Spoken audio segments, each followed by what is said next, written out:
A deafening silence fell over the prairie as the wind ceased its howling, leaving Ruby O'Sullivan alone in a world turned sepia. The dust hung suspended in the air like a veil between worlds, choking every breath she attempted to draw into her burning lungs. It was 1878, and the 23-year-old schoolteacher from Boston had never imagined that her journey west would leave her stranded in the unforgiving Wyoming wilderness, utterly lost and fighting for each breath. Ruby had arrived in Wheatland just 3 weeks prior, full of Eastern optimism and dreams of shaping young minds on the frontier. Now, separated from her wagon train and disoriented by the sudden dust storm that had swept across the plains like God's own broom, she stumbled forward, her once pristine blue traveling dress now a uniform brown. Her throat felt as though she'd swallowed broken glass, and her eyes stung from the endless particles of earth that seemed determined to bury her alive. "Hello," she called out, her voice barely audible even to her own ears. "Is anybody there?" The words dissolved into a fit of coughing that doubled her over. Hands braced on her knees as her body fought to expel the dust from her lungs. Vaughn Newcombe had weathered enough Wyoming dust storms to know that only fools and the desperate ventured out when the sky turned the color of dried blood. At 30, he'd seen the prairie claim too many lives, including his parents', to take its temper lightly. But something had driven him from the relative safety of his small ranch house when he spotted movement from his window, a flash of blue amid the swirling brown. Tying a bandana across his face and pulling his hat low, he'd mounted his paint horse, Thunder, and ridden out into the thick of it. He'd been riding fence lines since he was 12 and knew every inch of his property and beyond by feel alone, a skill that had saved his life more than once in conditions that could disorient a man within seconds. He heard her before he saw her, the desperate, choking cough that carried on the now settling wind. Turning Thunder toward the sound, he spotted her, a woman, clearly not from these parts, doubled over and fighting for breath in the middle of nowhere. "Madam," he called out, his deep voice carrying through the dust-laden air. "Stay where you are." Ruby's head jerked up at the sound of another human voice. Through watery eyes, she made out the silhouette of a rider emerging from the dust like an apparition. For a moment, she wondered if her oxygen-deprived mind was conjuring visions to comfort her in her final moments. Vaughn dismounted in one fluid motion, his boots hitting the ground with a muffled thud. He approached her cautiously, as he might a spooked mare, noting the fine quality of her dust-covered clothing and the way she held herself despite her distress. A city girl, no doubt about it. "You're a long way from anywhere safe," he said, removing a canteen from his saddle. "Here, rinse your mouth but don't swallow much yet." He handed her the container, watching as she followed his instructions with trembling hands. Ruby sputtered as she rinsed her mouth, spitting dust-tinged water onto the ground. "Thank you," she managed between coughs. I was with the wagon train to Wheatland. We stopped for water and I wandered a bit to sketch some wildflowers. Then the storm." She dissolved into another coughing fit. Vaughn nodded, understanding immediately. "Storm blew in fast, happens out here." He glanced around, assessing the situation with the practiced eye of someone who'd spent his life reading the land and sky. "Trains probably circled up to wait it out. They won't move till morning now, and we need to get you somewhere safe. My ranch is closest." Without waiting for a response, he took back his canteen and returned it to his saddle. "Can you ride?" he asked, though it was clear from looking at her that she was no horsewoman. Ruby hesitated, embarrassment coloring her dust-streaked cheeks. "I've ridden in Central Park," she admitted, "on a gentle mare with a guide holding the reins. A hint of amusement flickered in Vaughn's blue eyes, though his expression remained serious. "This'll be different," he said simply. "Thunder here's steady, but he's no park pony." He held out a calloused hand. "I'll ride behind you, keep you steady." Ruby stared at his extended hand, suddenly aware of the impropriety of what he was suggesting. Back in Boston, the mere suggestion of riding alone with a strange man would have been scandalous. But this wasn't Boston, and she wasn't entirely sure she would survive without his help. She placed her gloved hand in his, feeling the strength in his grip as he helped her to her feet. "I don't even know your name," she said, her voice raspy from the dust. "Vaughn Newcombe," he replied, lifting her onto Thunder's back as easily as if she were made of cotton. "I run the North Star Ranch about 2 miles east of here." "Ruby O'Sullivan," she managed before another round of coughing overtook her. "I'm the new school teacher for Wheatland." Vaughn swung up behind her, his chest solid against her back as he reached around her for the reins. "Well, Miss O'Sullivan, welcome to Wyoming territory. Not the welcome you expected, I reckon." The ride to Vaughn's ranch seemed both endless and strangely intimate to Ruby. Despite the lingering dust in the air and her continued coughing, she was acutely aware of the man behind her, his steady breathing, the warmth of his body shielding her from the wind, and the sure way he handled both horse and direction in conditions that had left her utterly lost. As the dust began to settle, Ruby caught glimpses of the landscape around them, rolling prairie stretching to the horizon, broken only by the occasional outcropping of rock or lone tree standing defiant against the elements. It was beautiful in its vastness, so different from the crowded streets and manicured gardens of her hometown. "There it is," Vaughn said after they'd ridden in silence for what felt like an hour. "North Star." Ruby looked up to see a modest but well-maintained ranch house standing on a slight rise, flanked by a barn and corral. A windmill turned lazily nearby, and a small stream glinted in the distance. It wasn't grand by any Eastern standard, but something about it, perhaps the way it seemed to belong to the landscape rather than impose upon it, struck Ruby as perfect.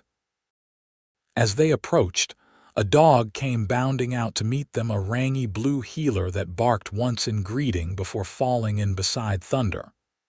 "That's Scout," Vaughn said as he guided the horse toward the barn. "He's particular about strangers, but he'll warm up to you."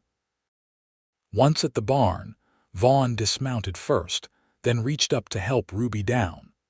Her legs nearly buckled as her feet touched the ground, muscles unused to horseback riding protesting the sudden return to earth. Vaughn's hands remained at her waist a moment longer than strictly necessary, steadying her. "Thank you," Ruby said, stepping away and smoothing her ruined dress in a futile attempt at propriety. "I'm afraid I'm not much of a horsewoman." "You did fine," Vaughn replied, his attention turning to Thunder as he began to unsaddle the horse. "Most city folk would have panicked in that storm." Ruby wasn't sure if that was a compliment or merely an observation. "I was panicking," she admitted, "just quietly." That drew a rare smile from Vaughn, transforming his weathered face and revealing a glimpse of what he might have looked like before life on the frontier had carved its lessons into his features. Sometimes that's the best kind of panic, the kind that keeps you moving instead of freezing up. He finished with Thunder, giving the horse a final pat before turning back to Ruby. "Let's get you inside. You need water, food, and rest in that order." The interior of Vaughn's home surprised Ruby. Though simple, it was clean and orderly, with a few unexpected touches. Books lined a small shelf, a decent rug covered part of the plank floor, and the furniture, though spare, showed signs of craftsmanship. "It's not much," Vaughn said, watching her take in her surroundings. "But it keeps the weather out." "It's lovely," Ruby replied honestly. "Very peaceful." Vaughn seemed almost embarrassed by her approval. "Sit," he said, gesturing to the table. "I'll get you some clean water." Ruby sank gratefully into a chair, her body suddenly aware of every ache and pain the day had inflicted. She watched as Vaughn moved around his kitchen with the efficiency of a man accustomed to caring for himself, pouring water from a covered bucket into a tin cup before placing it before her. "Drink slowly," he instructed. "Your throat's likely raw from all that dust." Ruby nodded and sipped carefully, the cool water a blessed relief to her parched mouth and irritated throat. As she drank, Vaughn stoked the fire in the small stove and began preparing a simple meal: beans, dried beef, and biscuits from a tin. "I'm sorry to impose on you like this," Ruby said after a while, her voice slightly stronger. "I'm sure you weren't expecting company." Vaughn shrugged as he worked. "Out here, you learn to expect the unexpected. Dust storms, blizzards, lost schoolteachers." There was that hint of humor again, so subtle she might have missed it if she hadn't been watching him closely. "You often rescue people from the elements, Mr. Newcombe?" she asked, finding herself curious about this taciturn man who had appeared like a guardian angel in her moment of need. "Vaughn," he corrected. "And no, most folks around here have more sense than to be caught out in a dust storm." Ruby felt her cheeks warm. "I didn't realize how quickly it could develop. One minute the sky was clear, and the next—" "No need to explain," Vaughn said, setting a plate of food before her. "Wyoming weather has a mind of its own. Even those of us born here get surprised sometimes." They ate in comfortable silence, Ruby surprised by how hungry she was despite the day's ordeal. The food was simple but satisfying, and Vaughn proved to be a better cook than she'd expected. As they finished their meal, Ruby's exhaustion hit her like a physical weight, causing her to sway slightly in her chair. Vaughn noticed immediately. "You need rest," he said, rising to clear their plates. "You can take the bed, I'll sleep out here." Ruby started to protest, but a yawn interrupted her. "I couldn't possibly take your bed." "You can and you will," Vaughn replied, his tone brooking no argument. "You've had a rough day, Miss O'Sullivan, and tomorrow won't be much easier. We'll need to ride to find your wagon train at first light." Too tired to argue further, Ruby allowed him to show her to the small bedroom at the back of the house.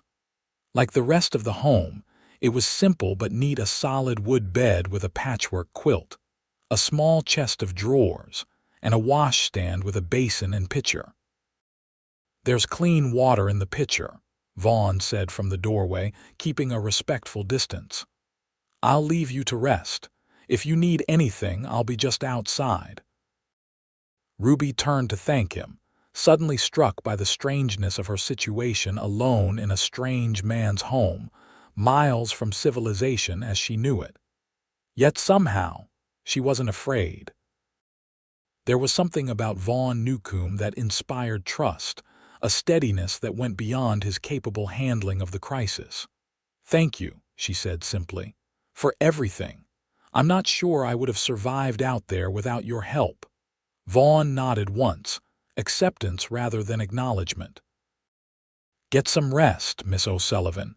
Morning comes early out here." With that, he closed the door, leaving Ruby alone with her thoughts. As she used the water to wash the worst of the dust from her face and hands, Ruby reflected on the day's events.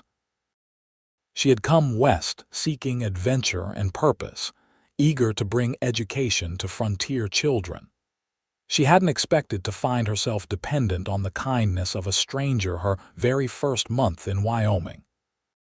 Yet here she was, wearing her filthy traveling dress in a rancher's bedroom, miles from her destination. Despite her exhaustion, sleep came fitfully to Ruby that night.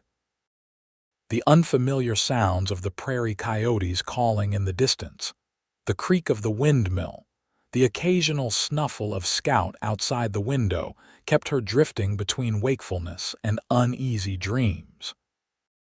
When she did sleep, she dreamed of dust swirling around her, choking and blinding until a shadowy figure on horseback emerged to lead her to safety. She woke before dawn, momentarily disoriented by her surroundings until memory rushed back. The sounds of quiet movement from the main room told her Vaughn was already up. Doing her best to make herself presentable with limited resources, Ruby smoothed her wrinkled dress and attempted to tame her auburn hair into a semblance of order. When she emerged from the bedroom, she found Vaughn by the stove, coffee already brewing and bacon sizzling in a cast iron pan. He looked up at her approach, his expression unreadable in the dim light of early morning. "You're up early," he observed, pouring coffee into a tin mug and offering it to her. Ruby accepted the coffee gratefully. "I'm not used to the sounds here yet. Everything seems louder somehow." Vaughn nodded as if this made perfect sense. "City's got its own noise, but it's constant. Out here, every sound means something, weather changing, animals moving, danger coming. Takes time to learn the language." There was something poetic about the way he described it that surprised Ruby. This man was more than the silent, stoic rancher he appeared to be at first glance. They ate breakfast, quickly bacon, biscuits left over from the night before, and strong coffee that helped clear the last of the dust from Ruby's throat. As they prepared to leave, Vaughn handed her a faded bandana. "For your face," he explained. "Dust hasn't fully settled yet." Ruby took it with a grateful smile. "Will we be able to find the wagon train easily?" Vaughn shouldered his rifle and checked his revolver before holstering it. "Should be." They were likely headed for Cottonwood Creek. It's the usual watering spot on the trail to Wheatland. "We'll head there first." The morning air was crisp and clean, the dust having mostly settled during the night. Ruby found herself appreciating the beauty of the landscape in a way she couldn't have the day before, the golden prairie grass stretching to the horizon, the distant mountains etched against the dawn sky, the sheer vastness of it all making her feel small, yet somehow part of something grand. Riding double on Thunder again, Ruby was more aware than ever of Vaughn's physical presence behind her. Without the panic and disorientation of the dust storm, she couldn't help noticing the strength in the arms that reached around her to hold the reins, the steady rhythm of his breathing, the faint scent of soap and leather that clung to him. They rode mostly in silence, Vaughn occasionally pointing out landmarks or naming plants and animals they passed.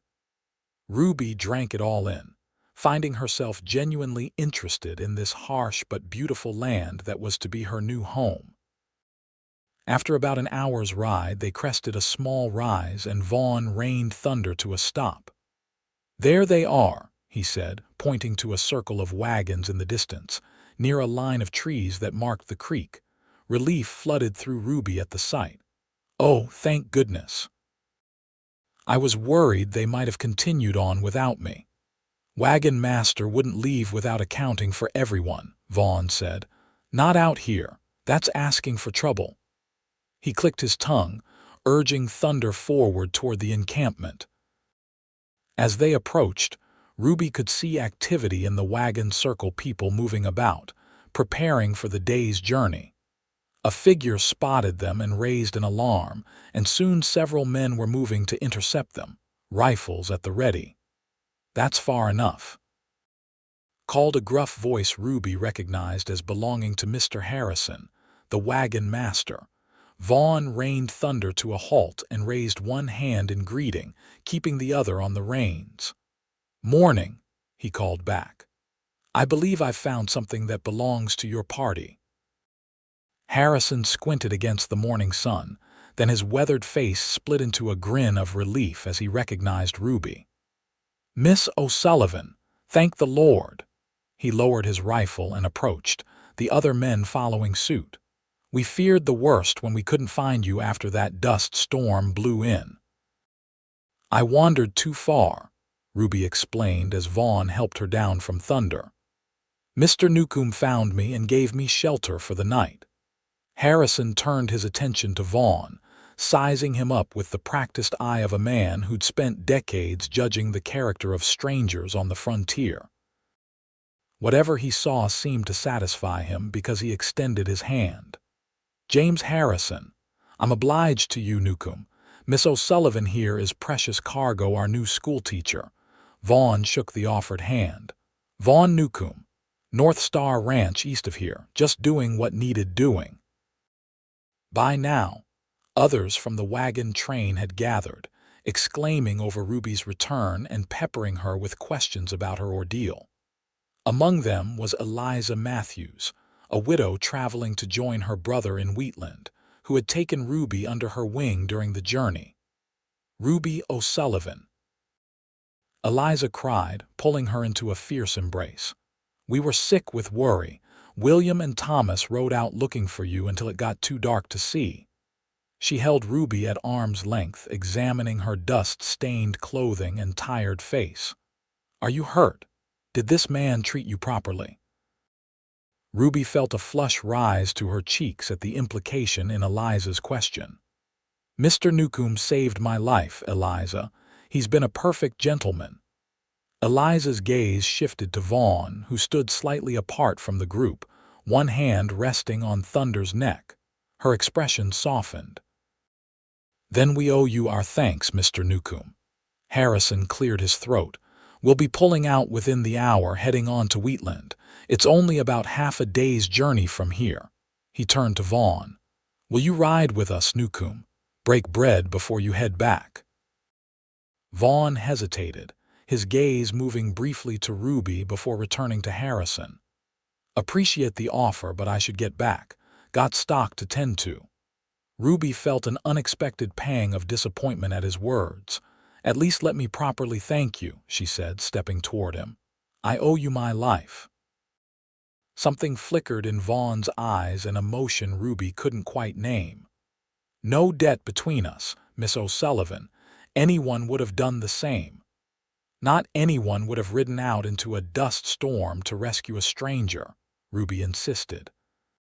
"Please, at least tell me how I might repay your kindness once I'm settled in Wheatland." Vaughn shifted, clearly uncomfortable with her gratitude. "I come into town for supplies now and then. Maybe I'll stop by the school sometime, see how you're settling in." The offer seemed to surprise him as much as it did Ruby. Ruby smiled, brightening at the prospect. "I would like that very much." Harrison interrupted the moment. "Miss O'Sullivan, you should get yourself cleaned up and ready to travel. Mrs. Matthews, perhaps you could help her." He turned back to Vaughn. "Newcombe, if you won't stay, at least let us give you some provisions for the road." As Eliza led Ruby away to her wagon, Ruby glanced back over her shoulder at Vaughn. He stood tall against the morning sky, the sun glinting off his dark hair and painting his sharp-featured face in gold. Something about him stayed with her, not just his heroic rescue, but the quiet strength he exuded, the careful way he spoke, as if each word carried weight. By the time Ruby had washed, changed into clean clothes, and returned to the main camp, Vaughn was preparing to leave. Harrison had given him a small sack of provisions despite his protests, which he now secured to Thunder's saddle. Ruby approached him as he finished, aware of curious eyes watching them from around the camp. "Mr. Newcombe Vaughn," she amended, remembering his preference. "I wanted to say goodbye properly." Vaughn turned to face her, his expression softening almost imperceptibly at the sight of her clean now, her auburn hair neatly braided, wearing a simple blue dress that brought out the color of her eyes. "You look more yourself," he observed. "I feel more myself," Ruby replied with a smile. "Though I think there might still be dust in places I'd rather not mention." That drew a rare chuckle from Vaughn. "Wyoming has a way of getting under your skin," he said, "literally and otherwise." Ruby held out her hand. "Thank you again, for everything." Vaughn took her offered hand, his calloused palm warm against her skin. Instead of shaking it, he held it for a moment, his blue eyes meeting hers with an intensity that made her breath catch. "Take care in Wheatland, Miss O'Sullivan. Frontier towns can be rough, especially on Eastern ladies." "Ruby," she corrected him, surprising herself with her boldness, "and I'm tougher than I look." "I believe you are," Vaughn said, releasing her hand reluctantly. "Still, watch yourself until you get the lay of the land." With that, he swung up into the saddle, tipped his hat to her and Harrison, and turned thunder toward the east. Ruby watched him ride away, a solitary figure against the vast landscape, until he disappeared over a distant rise. "Quite a man," Harrison remarked, coming to stand beside her. "Known around these parts as a loner, but fair and honest. Keeps to himself mostly, runs his ranch with just a couple of hands." Ruby tore her gaze from the horizon. "He mentioned he comes to town occasionally." Harrison nodded, a knowing look in his weathered eyes. "For supplies, yes. Not one for socializing much since his folks passed on some years back. Tornado took their house with them in it. He rebuilt on his own, turned the ranch profitable again through sheer grit." He glanced at Ruby. "You made an impression on him, though." Never known Vaughn Newcombe to offer to visit anyone. Before Ruby could respond, Harrison called for the wagons to circle out and prepare to move. The moment broken, she returned to help Eliza with her preparations, her thoughts still lingering on the taciturn rancher, who had appeared like a guardian angel in her hour of need. The remainder of the journey to Wheatland passed without incident, the wagon train arriving at the growing town by mid-afternoon.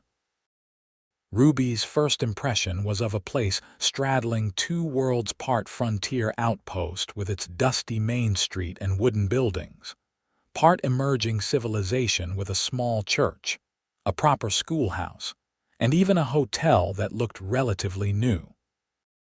Mayor George Wilson and a small welcoming committee met the wagon train at the edge of town. A portly man with an impressive mustache, Wilson immediately singled out Ruby. "Miss O'Sullivan, welcome to Wheatland at last. We've been most anxious for your arrival." He pumped her hand enthusiastically. "I trust your journey was uneventful." Ruby exchanged a glance with Eliza, who raised an eyebrow. "Not entirely, Mayor Wilson. I had a bit of an adventure with yesterday's dust storm, but I'm here safe and sound thanks to Mr. Newcombe." Wilson's bushy eyebrows shot up. "Vaughn Newcombe. Well, that is surprising. Not that he helped, he's a decent sort, but that he involved himself at all. Man keeps to himself more than most." He gestured to a stern-looking woman beside him. "This is Mrs. Abernathy, head of our school board. She'll show you to your accommodations, Mrs." Abernathy stepped forward, assessing Ruby with sharp eyes. "Miss O'Sullivan, we've prepared rooms for you above the schoolhouse. It's modest but clean, and it offers you privacy while keeping you close to your work." Ruby thanked her, said her goodbyes to Eliza and the others from the wagon train, and followed Mrs. Abernathy down the main street toward a white clapboard building at the far end.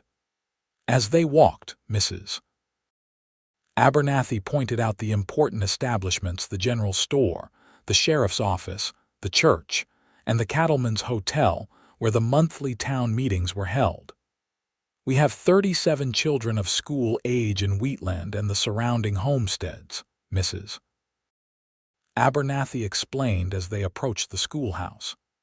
"Ages range from 6 to 16, and education levels vary wildly. Some can barely write their names, while others are quite advanced for their years." Ruby nodded, her mind already organizing teaching strategies. "I've experience with multi-level classrooms in Boston. I'm sure we'll manage." Mrs. Abernathy seemed pleased with this answer. "School begins Monday morning at 8 sharp. That gives you tomorrow and Sunday to settle in and prepare." She opened the schoolhouse door. revealing a simple but well-maintained classroom with rows of desks, a larger teacher's desk at the front, and a blackboard covering most of the wall behind it. "It's lovely," Ruby said sincerely, already envisioning herself teaching here. Despite her ordeal in the dust storm, her enthusiasm for her new position remained undimmed. Mrs. Abernathy led her up a narrow staircase at the back of the room to a small apartment consisting of a sitting room, bedroom, and tiny kitchen area. The furnishings were sparse but functional, and large windows provided ample light and a view of the town and the prairie beyond.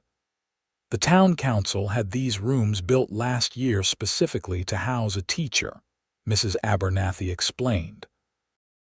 "We've been through 3 already, all male, and all lured away by better prospects or the promise of gold elsewhere. We're hoping a woman might show more commitment." Ruby set down her carpetbag and turned to face the older woman. "I assure you, Mrs. Abernathy, I didn't come all this way on a whim. I intend to build something here to make a difference in these children's lives." Mrs. Abernathy's stern expression softened slightly. "I believe you mean that, Miss O'Sullivan. I hope Wheatland proves to be what you're looking for." She moved toward the door. "I'll leave you to settle in. Mrs. Wilson, the mayor's wife, will bring by some supper later. If you need anything before then, the general store is open until 6. After Mrs. Abernathy left, Ruby unpacked her few belongings, placing books on the small shelf beside the bed and hanging her dresses in the modest wardrobe. As she worked, her mind kept returning to Vaughn Newcombe. She wondered what he was doing now, tending to his cattle, perhaps, or repairing fences on his isolated ranch. Had he thought of her since their parting? Would he really visit her in town as he'd suggested? She shook her head, chiding herself for such thoughts. She'd known the man for less than a day. That he occupied so much space in her mind was merely a result of the dramatic circumstances of their meeting, nothing more.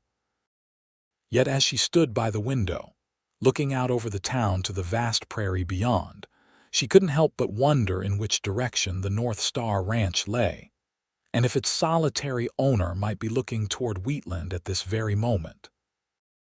The first week in Wheatland passed in a blur of activity for Ruby. School began on Monday with 32 children present. The remaining 5 lived too far out to attend regularly, but would come when weather and farm work permitted. As Mrs. Abernathy had warned, their educational levels varied dramatically, requiring Ruby to devise creative ways to keep the advanced students challenged while bringing the beginners up to speed. By Friday afternoon, as she dismissed the children for the weekend, Ruby felt both exhausted and exhilarated. Despite the challenges, she loved teaching, and these frontier children with their direct manner and practical knowledge of things most Boston children would never experience fascinated her. "Miss O'Sullivan," a small voice interrupted her thoughts as she erased the blackboard. Ruby turned to find Lily Wilson, the mayor's 10-year-old daughter, lingering by her desk. "Yes, Lily. Did you need something before you go?" Lily twisted the edge of her pinafore nervously. "I just wanted to say that I really like the way you teach. It's not boring like when Mr. Peterson was here. He just made us recite things over and over." Ruby smiled, touched by the child's earnest compliment. "Thank you, Lily. I believe learning should be exciting, don't you?" Lily nodded enthusiastically. "Pa says you're too pretty to stay a teacher for long, that someone will snatch you up for a wife before Christmas." She tilted her head curiously. "Is that true? Will you get married and leave us?" Ruby felt her cheeks warm at the frank question. "Your father is very kind, but I have no plans to marry any time soon. I came to Wheatland to teach, and that's what I intend to do." Lily seemed relieved. "Good. Because Tommy Jenkins said his ma told him that Mr. Newcombe might come calling on you since he rescued you. And Tommy said if that happened, you'd definitely leave because everyone knows Mr. Newcombe is rich, even though he doesn't act like it.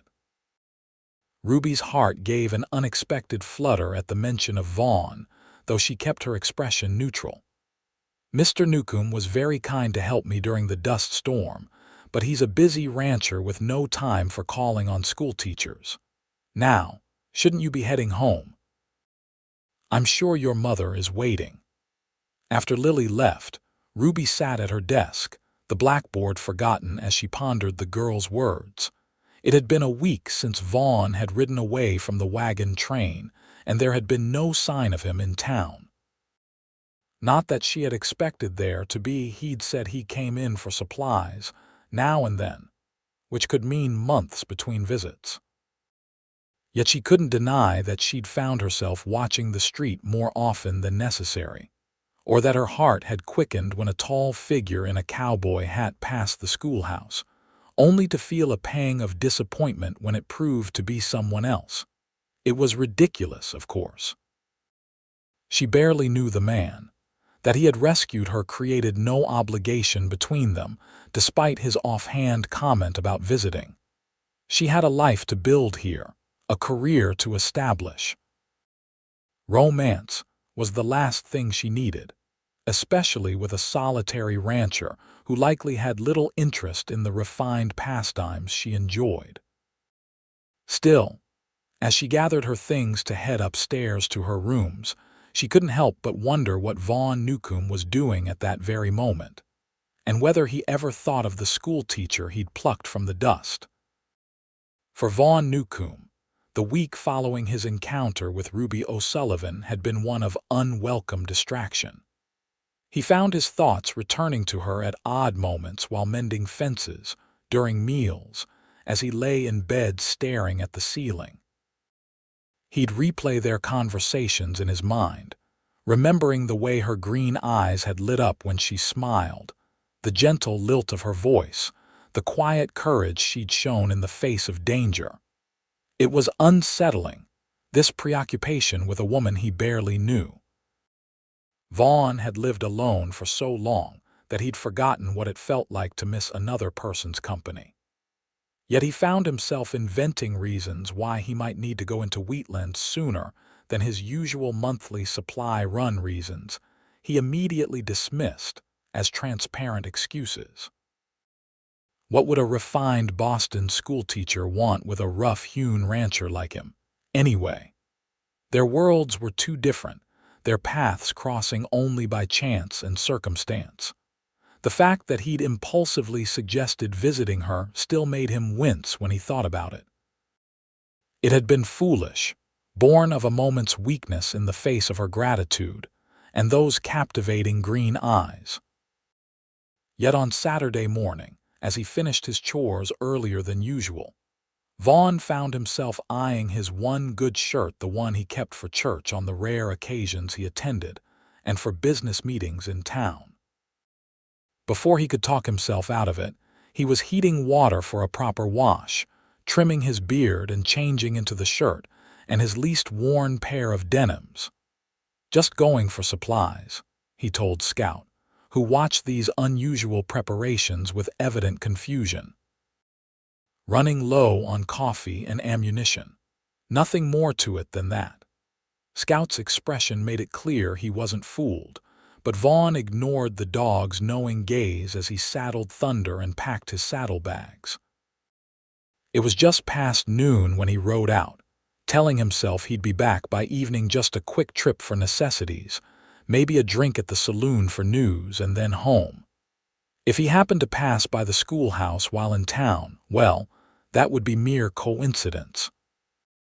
The ride to Wheatland took just over an hour at Thunder's easy lope. As the town came into view, Vaughn felt an unfamiliar nervousness settle in his stomach. What if Ruby wasn't interested in seeing him? What if she'd already forgotten the dust-covered rancher who'd helped her, moved on with establishing her new life in town?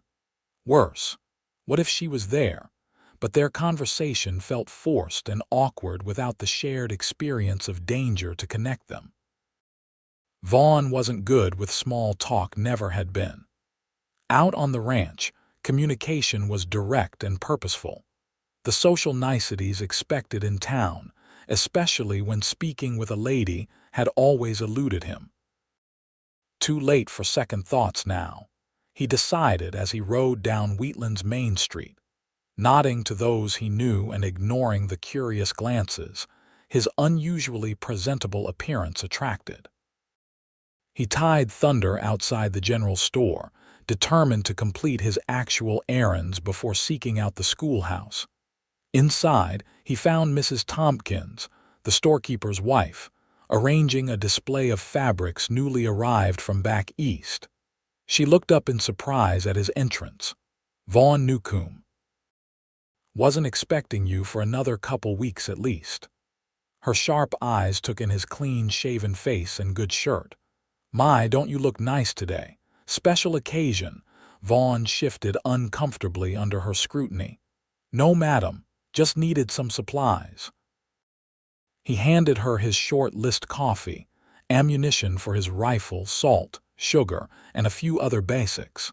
Mrs. Tompkins began gathering his items, her expression knowing. "Heard you rescued our new schoolteacher from that dust storm last week. Very heroic." Vaughn should have known the story would be all over town by now. In a place as small as Wheatland, news, especially news involving a newcomer and a confirmed bachelor, traveled faster than a prairie fire. "Just happened to be in the right place," he said dismissively. "How is she settling in?" "The schoolteacher, I mean." Mrs. Tompkins smiled as if he'd confirmed something. "Miss O'Sullivan. Oh, she's a breath of fresh air, that one. Smart as a whip and pretty as a picture, but not stuck up like you might expect from an Easterner with her education.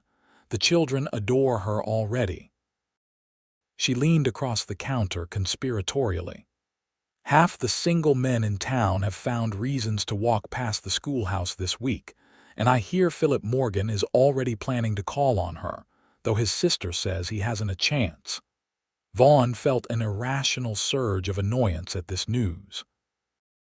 Philip Morgan was the banker's son, educated back east and always dressed like he'd stepped out of a catalog. Exactly the sort of man who might appeal to someone like Ruby. "That's so," he said noncommittally, paying for his purchases and gathering them into his saddlebags. "Mrs. Tompkins watched him with amusement. "School's out for the weekend, but I saw Miss O'Sullivan heading toward the creek about an hour ago with a book and a sketching pad.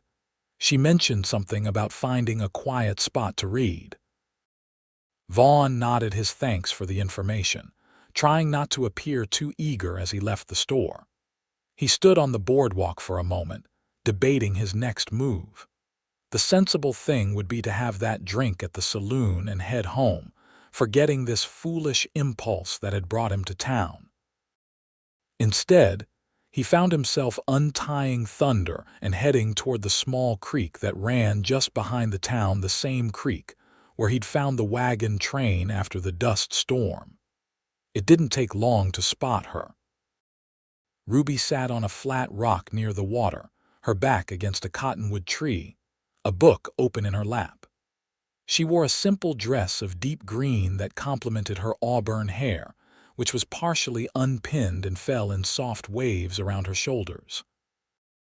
A straw hat lay beside her, along with a sketch pad and pencil. She was so absorbed in her reading that she didn't notice his approach until Thunder nickered softly. Her head shot up, startled, then her face broke into a smile of recognition that made Vaughn's heart skip a beat. "Mr. Newcombe. What a pleasant surprise." She closed her book, marking her place with a ribbon. Vaughn dismounted, suddenly unsure what to do with his hands. He removed his hat, running his fingers through his hair before realizing that probably made it stand up oddly. "Miss O'Sullivan. Hope I'm not disturbing your reading." Ruby shook her head, her smile widening. "Not at all. I've been hoping to see you, actually, to thank you properly now that I'm not covered in dust and half delirious." Vaughn relaxed slightly at her warm welcome. You look more at home than I expected, for someone only a week in Wyoming. I feel at home, surprisingly. Ruby patted the rock beside her in invitation. Would you like to sit? Unless you're in a hurry to get back to your ranch. Vaughn hesitated only briefly before securing Thunder's reins to a nearby branch and joining her on the large rock.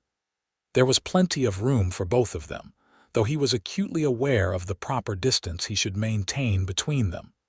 "How are you finding teaching here?" he asked, genuinely curious. "Must be different from Boston schools." Ruby laughed, the sound light and musical. "Very different. In Boston, I taught young ladies from wealthy families who were more concerned with their needlepoint than their arithmetic.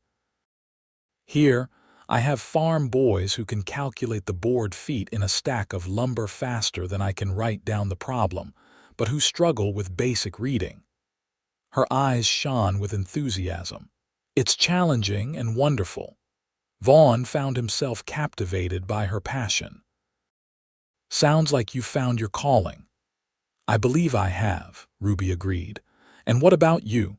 How is life at North Star Ranch?" "Same as always," Vaughn replied with a shrug. "Cattle need the same care whether it's Monday or Saturday." Ruby tilted her head, studying him with those perceptive green eyes. "You love it though, don't you? The ranch, the land. It's in your voice when you speak of it." Vaughn was surprised by her observation and by its accuracy. "I do. Born there, raised there, can't imagine being anywhere else." He gestured to the vast prairie stretching beyond the town. "Some folks look out there and see nothing but empty space. I see possibility, freedom." "I'm beginning to understand that," Ruby said softly. "When I first arrived, I found the openness almost frightening. No buildings to orient yourself by, no streets to follow. But now I'm starting to appreciate the vastness of it all." She looked down at her book, then back at him with a hint of shyness. "That's why I was sketching earlier. Trying to capture something of this landscape." "You draw?" Vaughn asked, genuinely interested. Ruby nodded, hesitating before offering him her sketch pad. "Not very well, I'm afraid, but I enjoy it." Vaughn accepted the pad carefully, mindful of his calloused hands against the delicate paper. The sketch showed the creek and the prairie beyond, with the distant mountains just visible on the horizon. It wasn't technically perfect, but there was something in the way she'd captured the feeling of the place that impressed him. "This is good," he said honestly. "You've got the light right." "That's the hardest part about drawing this country, the way the light changes everything." Ruby looked pleased and a little surprised by his comment. "You know about drawing?" Vaughn felt himself flush slightly. "Not really. My mother used to paint before. Well, before she died. She always talked about the quality of light out here, said it was like nowhere else on earth." "She was right," Ruby said gently. "I'm sorry about your mother. Mrs. Tompkins mentioned what happened." Vaughn stiffened slightly, uncomfortable with the reminder that he was a subject of town gossip. "Was years ago now." They sat in silence for a moment, but it wasn't the awkward pause Vaughn had feared. Instead, it felt companionable, both of them watching the creek flow past, the late afternoon sun casting long shadows across the grass. "I should probably head back to town," Ruby said eventually, gathering her things. "I promised to help with the church social planning committee this evening." Vaughn stood, offering her his hand to help her up. When she placed her smaller hand in his, he felt that same jolt of awareness he'd experienced when they parted at the wagon train. "I could ride you back," he offered, then immediately felt foolish. The town was barely a 5-minute walk from where they sat. Ruby seemed to understand his awkwardness and smiled. "I'd like that, actually, if it's not too much trouble." Vaughn helped her onto Thunder, then mounted behind her, acutely conscious of her nearness as they rode the short distance back to town. unlike during the dust storm, when practical concerns had overshadowed everything else. He now noticed the subtle scent of lavender in her hair, the way she fit perfectly against him, the delicate curve of her neck when she turned to point out something along the way. All too soon, they reached the schoolhouse. Vaughn dismounted first, then reached up to help Ruby down, his hands lingering at her waist perhaps a moment longer than strictly necessary. "Thank you for the ride, Mr. Newcombe," Ruby said, looking up at him with those captivating green eyes. "Vaughn," he reminded her, "and it was my pleasure, Miss O'Sullivan." "Ruby," she corrected with a smile, "after all, you did save my life. I think that entitles you to use my given name." Vaughn found himself returning her smile, something he rarely did in town. "Ruby, then." Her name felt right on his lips, as if he'd been waiting to say it properly. A moment of silence stretched between them, filled with unspoken words and possibilities. Finally, Vaughn cleared his throat. "I should let you get to your committee meeting." Ruby nodded, though she made no immediate move to leave. "Will you be staying in town long?" "No, need to get back before dark. Got animals to tend to." He hesitated, then added, "But I come into town every few weeks for supplies. Perhaps next time." "I'd like that," Ruby said quickly before he could finish the thought. "Perhaps next time you could stay for supper. I'm not the best cook, but I manage well enough." Vaughn was surprised by the invitation and by how much he wanted to accept it. "I'd like that too," he said simply. Another moment passed between them, something shifting and settling into place. Then Ruby took a step back, breaking the spell. "Until next time, then." "Until next time," Vaughn echoed, replacing his hat and mounting thunder. As he rode out of town, he found himself already planning when next time might be. A strange lightness in his chest that he hadn't felt in years, perhaps, had never felt before. He tried to tell himself it was nothing more than the pleasure of making a new acquaintance in a place where friendships were few and far between. But deep down, Vaughn knew it was more than that. Ruby O'Sullivan had awakened something in him, something he'd thought long buried under years of solitude and responsibility. Whether that was a blessing or a complication remained to be seen, but for now, he allowed himself to simply enjoy the memory of her smile and the promise of seeing her again. The weeks that followed took on a new rhythm for Ruby. Her days were filled with teaching, planning lessons, and gradually becoming part of Wheatland's small community. She joined the church choir, attended the monthly town meetings, and even started a small reading circle for the women who craved intellectual stimulation beyond household matters. Through it all, thoughts of Vaughn Newcombe lingered at the edges of her mind. Their meeting by the creek had revealed a depth to him that she hadn't fully appreciated during their dust storm encounter, an intelligence and sensitivity behind his taciturn exterior that intrigued her. She found herself looking forward to his next visit with an anticipation that both excited and unnerved her. True to his word, Vaughn returned to town 3 weeks later. Ruby was in the middle of an afternoon lesson when movement outside the schoolhouse window caught her attention. Her heart quickened as she recognized the tall figure leading a paint horse down the main street, heading toward the general store. "Miss O'Sullivan," Tommy Jenkins called, bringing her attention back to the classroom. "Is the answer 7 or 8? Ruby blinked, realizing she'd lost the thread of the lesson. "I'm sorry, Tommy. Could you repeat the question?" Several of the children giggled, and Ruby felt a blush rise to her cheeks. She forced herself to focus on the arithmetic lesson, though she remained acutely aware of Vaughn's presence in town. When she finally dismissed the class at 4 o'clock, she found herself taking extra care with her appearance, smoothing her hair, pinching color into her cheeks, and straightening her already neat desk, all while telling herself she was merely preparing to end the school day properly. A knock at the schoolhouse door made her jump. She took a deep breath, composing herself before crossing the room to answer it. When she opened the door, however, it wasn't Vaughn who stood there but Philip Morgan, the banker's son, holding a bouquet of wildflowers. "Miss O'Sullivan," he said with a practiced smile, "I hope I'm not interrupting your work." Ruby masked her disappointment with a polite smile. "Not at all, Mr. Morgan. I've just dismissed the children for the day." Philip held out the flowers with a flourish. "These reminded me of your beauty, simple yet elegant, and perfectly suited to our western landscape." The compliment was rehearsed, but sincere enough. Ruby accepted the flowers with appropriate thanks, though she couldn't help comparing Philip's polished manner with Vaughn's straightforward honesty. Where Philip was all smooth words and practiced charm, Vaughn spoke only when he had something worth saying, his rare smiles all the more valuable for their scarcity. "I was hoping you might allow me to escort you to the harvest dance next Saturday," Philip continued.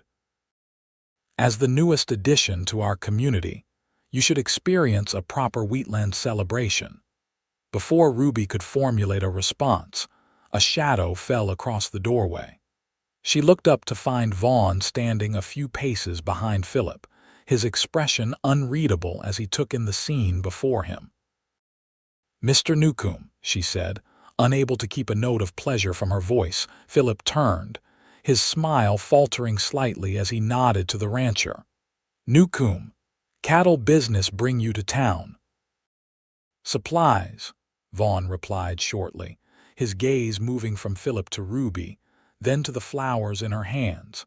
Something flickered in his eyes, disappointment perhaps, before his expression closed again. "Don't mean to interrupt. Just wanted to say hello, Miss O'Sullivan." "You're not interrupting at all," Ruby said quickly. "In fact, I was hoping to see you. I believe I promised you supper the next time you came to town." She turned to Philip with an apologetic smile. "As for the dance, Mr. Morgan, may I think about it and let you know tomorrow? I'm still settling into my teaching routine and haven't decided if I can spare the evening." Philip looked between Ruby and Vaughn, clearly reassessing the situation. "Of course," he said smoothly. "Take all the time you need. The flowers are yours regardless."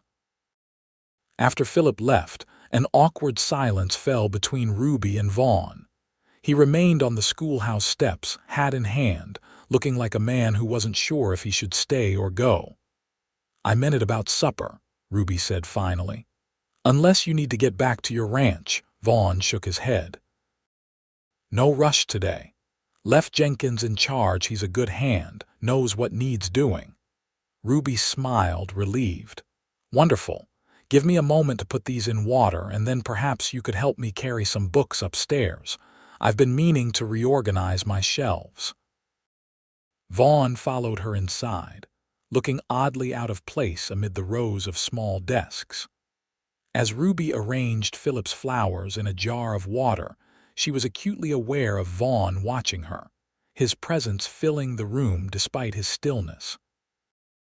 "Morgan seems interested," he observed neutrally as she gathered a stack of books. Ruby glanced up at him. "Philip has been very welcoming since I arrived in Wheatland, as have many people." She passed him the heavier stack of books, taking a smaller pile herself. "This way." She led him up the narrow staircase to her apartment, suddenly nervous about inviting him into her private space. The rooms were neat but clearly lived in, with books and papers scattered on the small table, a half-finished sketch on the windowsill, and her shawl draped over the back of a chair. "It's not much," she said, echoing the words he'd used about his own home. "But it suits me well enough." Vaughn set the books down where she indicated, looking around with interest. "It's nice. Reminds me a bit of my mother's parlor. She loved books too." Ruby began preparing a simple meal: salt pork, potatoes, and biscuits, with apple preserves she'd received as a welcome gift from Mrs. Wilson. As she worked, they fell into an easy conversation, more comfortable than Ruby would have expected given Vaughn's usual reticence. He told her about recent happenings at the ranch, a new foal born to his best mare, the windmill repairs he'd completed, the early frost that had caught everyone by surprise. In turn, she shared stories about her students and her gradual adjustment to frontier life. "I never expected to enjoy it so much," she admitted as they sat down to eat. "In Boston, everything was so prescribed. Here, there's a freedom to create the life you want, to make your own rules in a way." Vaughn nodded, understanding in his eyes. "That's why most folks come west. Fresh start, room to breathe. Not everyone takes to it, though." "Well, I think I have," Ruby said with a smile, "despite my rather dramatic introduction to Wyoming weather." "Speaking of which," Vaughn said, something like nervousness crossing his features, "I was wondering if you'd given any thought to Morgan's invitation, to the harvest dance." Ruby looked at him in surprise. "I haven't decided yet. Why do you ask?" Vaughn focused intently on cutting a piece of salt pork. "Thought maybe, if you weren't set on going with Morgan, you might consider going with me instead." The words came out in a rush, so unlike his usual measured speech that Ruby knew how much the invitation had cost him. "You dance, Mr. Newcombe," she teased gently, trying to ease his evident discomfort. A hint of a smile touched his lips. "Not well, but I can manage not to step on your toes if that's what you're asking." Ruby felt a warm flutter in her chest at the thought of Vaughn holding her in his arms, however awkwardly. "I would be delighted to attend the harvest dance with you," she said softly. "Truly." The smile that transformed Vaughn's face then was unlike any she'd seen from him before, open, genuine, almost boyish in its pleasure. It made him look younger, less weathered by the hardships he'd endured, and Ruby found herself wanting to be the cause of that smile more often. They lingered over supper, talking until the light began to fade and Vaughn reluctantly announced that he should start for home. At the door, he hesitated, hat in hand, looking down at Ruby with an expression that made her heart race. "Thank you for supper," he said, "and for agreeing to the dance." "Thank you for asking me," Ruby replied, suddenly aware of how close they were standing in the narrow doorway. "I'll look forward to it." For a moment, she thought he might kiss her, hoped he might even. But Vaughn merely nodded, placed his hat back on his head, and bid her good night with a gentlemanly restraint that was both disappointing and endearing. As she watched him walk down the stairs and out of the schoolhouse, Ruby acknowledged to herself what she'd been avoiding for weeks. She was falling in love with Vaughn Newcombe, the solitary rancher who had rescued her from a dust storm and, in doing so, had perhaps rescued her heart as well. The days leading up to the harvest dance passed slowly for Vaughn. Each morning, he found himself counting down 6 days, 5 days, 4 days like a schoolboy anticipating a holiday. It was foolish, this preoccupation with a social event he would normally avoid, yet he couldn't seem to help himself. Even Jenkins had noticed the change in his usually stoic employer, catching Vaughn humming under his breath as they mended a broken corral gate. "Something's got you in high spirits, boss," Jenkins observed with barely concealed amusement. "Wouldn't have anything to do with that pretty schoolteacher in town, would it?"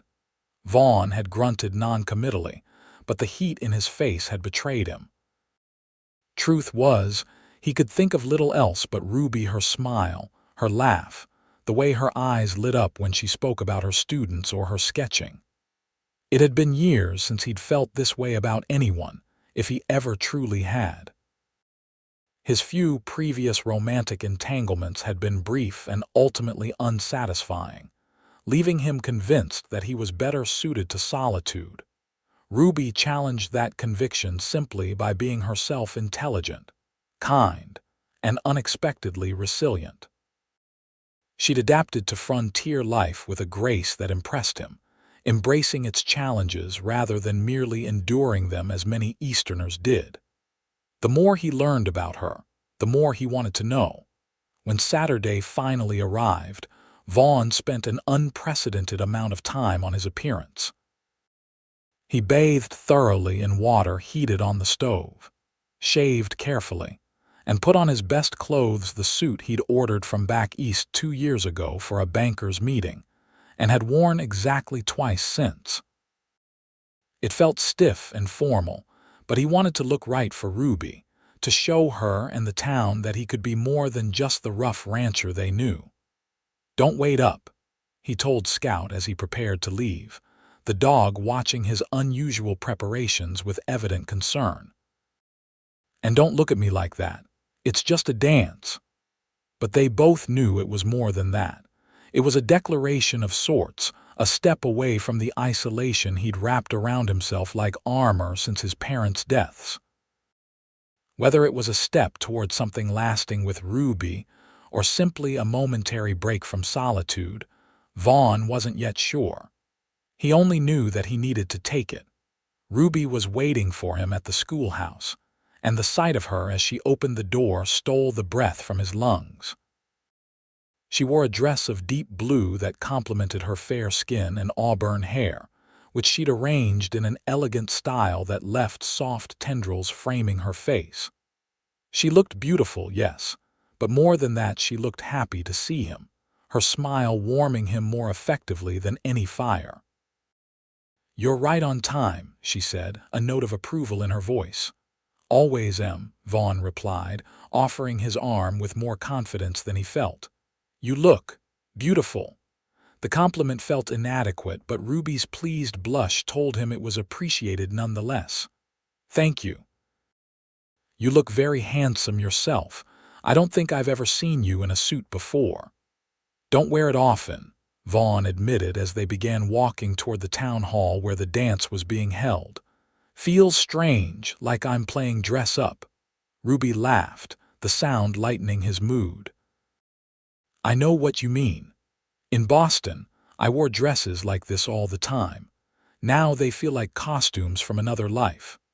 The town hall was decorated with autumn leaves, corn husks, and paper lanterns that cast a warm glow over the gathering.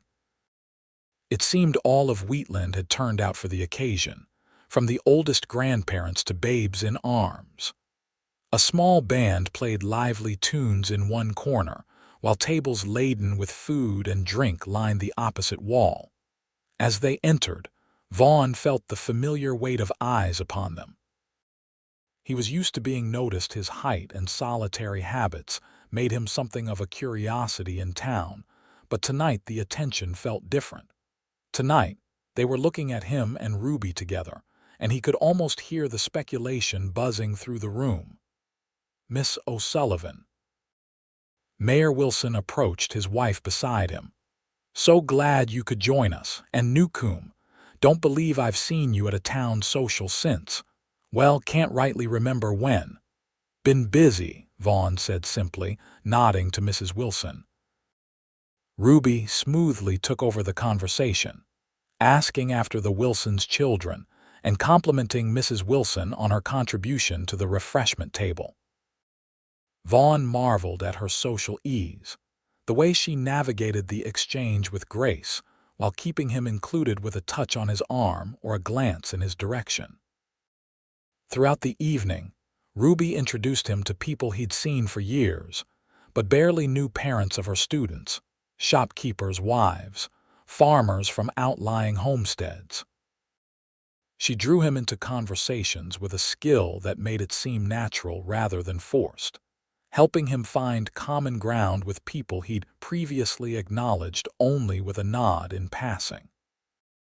When the band struck up a waltz, Vaughn steeled himself for what he'd been both anticipating and dreading all evening. "May I have this dance?" he asked, formal words feeling strange on his tongue. Ruby's eyes sparkled as she placed her hand in his. "I thought you'd never ask." Leading her to the dance floor, Vaughn was acutely aware of his limitations as a dancer. He knew the basic steps his mother had insisted he learn, but it had been years since he'd had occasion to use them. As if sensing his concern, Ruby squeezed his hand reassuringly. "Just relax," she murmured as he placed his hand at her waist. "Dancing is like riding. If you overthink it, you're bound to fall off." The comparison startled a laugh from him, easing the tension in his shoulders. As they began to move to the music, Vaughn focused not on the steps but on Ruby, the trust in her eyes, the warmth of her hand in his, the way she moved with him as if they'd danced together 100 times before. He was so absorbed in her that he barely noticed when the music changed or when other couples moved around them. For those few precious minutes, his world narrowed to just this Ruby in his arms. Her smile meant only for him, the rest of Wheatland fading into a pleasant blur. When the dance ended, Vaughn reluctantly released her, though he kept hold of her hand. "Thank you," he said softly. "That was nice." Ruby's smile deepened. "Yes, it was very nice indeed." They danced twice more that evening, between sampling the feast laid out on the refreshment table and conversing with what seemed like the entire population of Wheatland. Vaughn noticed Philip Morgan watching them from across the room, his expression a mixture of disappointment and resignation. For once, Vaughn felt no competitiveness, only a quiet satisfaction that Ruby had chosen his company over Morgan's practiced charm. As the evening drew to a close, Ruby stifled a yawn behind her hand. "I'm sorry," she said. "It's been a wonderful night, but I think my feet are ready for rest." "Let me walk you home," Vaughn offered immediately. The thought of their evening ending brought a pang of regret, but he could see she was tired. The night air was cool as they left the town hall, stars blazing overhead in the clear Wyoming sky. Vaughn offered Ruby his jacket, which she accepted with a grateful smile, wrapping it around her shoulders. "I've never seen so many stars," she remarked as they walked slowly toward the schoolhouse. "In Boston, the city lights obscure all but the brightest ones." Vaughn looked up at the familiar canopy. "That's one thing that never changes out here. No matter what happens down below, those stars keep right on shining." He paused, then added, "My father taught me the constellations when I was a boy, said a man who knows the stars is never truly lost." Ruby glanced at him with interest. "Is that how you found your way during the dust storm?" "By the stars," Vaughn shook his head. "No stars visible then. That was just knowing the land. But on clear nights, yes, the stars have guided me home more than once. Would you teach me?" Ruby asked, her voice soft in the quiet night. "About the stars, I mean. It seems like knowledge a person should have out here." "I'd like that," Vaughn said, surprised by how much he meant it. The thought of spending evenings with Ruby, pointing out the patterns of light overhead, filled him with a quiet joy he hadn't expected. They reached the schoolhouse too soon. Ruby turned to face him at the bottom of the steps, still wrapped in his jacket. "I had a wonderful time tonight, Vaughn." "Thank you for asking me." "I did too," he replied, finding the words came easier now than they had earlier in the evening. "Best dance I've ever been to, truth be told." Ruby laughed softly. "How many dances have you been to, including this one?" "3." His admission brought another laugh from her, and Vaughn found himself smiling in response. "Still, I stand by my statement." They looked at each other in the moonlight, the moment stretching between them like a tangible thing. Vaughn knew what he wanted to do, had been thinking about it since their supper together weeks ago, but uncertainty held him back. Was it too soon? Would she welcome his advance or be offended? Before he could decide, Ruby took a step closer, her gaze steady on his. "Vaughn," she said, her voice barely above a whisper, "are you going to kiss me goodnight?" The directness of her question surprised a quiet laugh from him. "Was thinking about it," he admitted. "Wasn't sure if you'd want me to." "I do," Ruby said simply. "Very much." Heart pounding, Vaughn closed the distance between them. He brought one hand up to cup her cheek, marveling at the softness of her skin beneath his calloused fingers. Slowly, giving her every chance to change her mind, he lowered his face to hers. The first touch of their lips was gentle, tentative, a question more than a declaration. But when Ruby's arms slipped around his neck, her response warm and welcoming, Vaughn deepened the kiss, pulling her closer until he could feel the beat of her heart against his chest. Time seemed to stop as they stood there in the moonlight, learning the taste and feel of each other. When they finally parted, Vaughn rested his forehead against hers, unwilling to break the connection between them completely. "I've been wanting to do that since I found you in that dust storm," he confessed, his voice rough with emotion. Ruby smiled, her eyes shining in the moonlight. "I'm glad you finally did." She reluctantly stepped back, slipping his jacket from her shoulders and holding it out to him. "You should probably head back to your ranch. It's a long ride." Vaughn accepted the jacket, though he would gladly have let her keep it just to see her wearing something of his. "I'll be in town again next Saturday," he said, "if you'd like to have supper, or maybe that star-watching lesson." "Both," Ruby replied without hesitation. "Definitely both." With a final kiss, gentler than the first but no less meaningful, Vaughn bid her good night and watched as she climbed the steps to the schoolhouse door. Only when she was safely inside did he turn and make his way to where Thunder waited patiently outside the town hall. The ride home seemed shorter than usual, his mind full of the evening's events, Ruby in his arms as they danced, her laughter at his dry observations about the townspeople, the sweet perfection of their kiss beneath the stars. For the first time in years, North Star Ranch didn't feel like enough. The house that had always been his refuge now seemed empty, echoing with possibilities and what-ifs. As autumn deepened toward winter, Ruby and Vaughn settled into a rhythm that bridged their separate lives. Each Saturday, Vaughn would ride into town, sometimes staying for Sunday church service before returning to his ranch. They spent these precious days together exploring the countryside around Wheatland, sharing meals in Ruby's apartment, or simply sitting by the creek, talking as the season turned the cottonwood leaves from green to gold. During their time apart, Ruby threw herself into her teaching with renewed enthusiasm.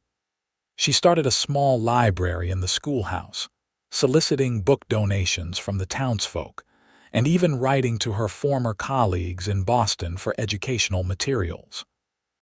She began a weekly science club for the older students, incorporating hands-on experiments that had even the most reluctant learners eagerly participating. Vaughn, meanwhile, found himself looking at North Star Ranch with fresh eyes. The bachelor's existence he'd maintained since his parents' deaths suddenly seemed Spartan rather than simple. He replaced the worn curtains his mother had hung years ago, fixed the loose boards on the front porch that he'd been meaning to address for months, and even splurged on a new set of dishes from the general store when he realized he only owned enough settings for himself and one guest. Neither spoke directly of the future that seemed to be taking shape between them, but it hovered in the background of their conversations, in the increasingly tender goodbyes when Vaughn rode back to his ranch, in the way Ruby began casually mentioning spring planting as if she expected to be part of it. As November brought the first lasting snow to Wheatland, Ruby faced her first real challenge as a frontier teacher. The temperature plummeted overnight, turning the schoolhouse into an ice box despite the pot-bellied stove that she stoked religiously each morning. "See, can't we move closer to the stove, Miss O'Sullivan?" Little Mary Peterson asked during a particularly bitter morning, her teeth chattering so hard she could barely form the words.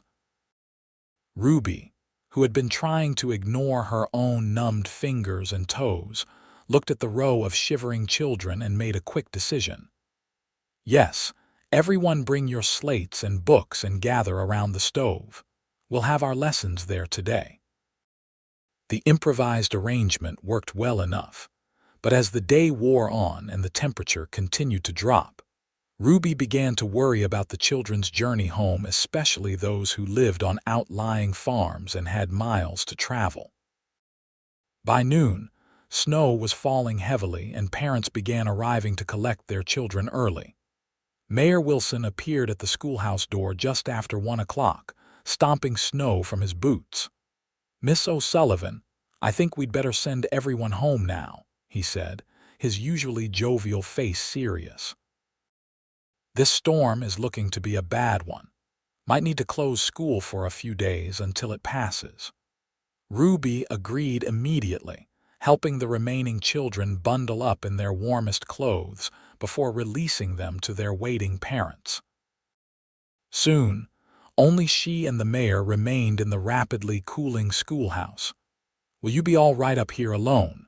Mayor Wilson asked, glancing toward her apartment stairs.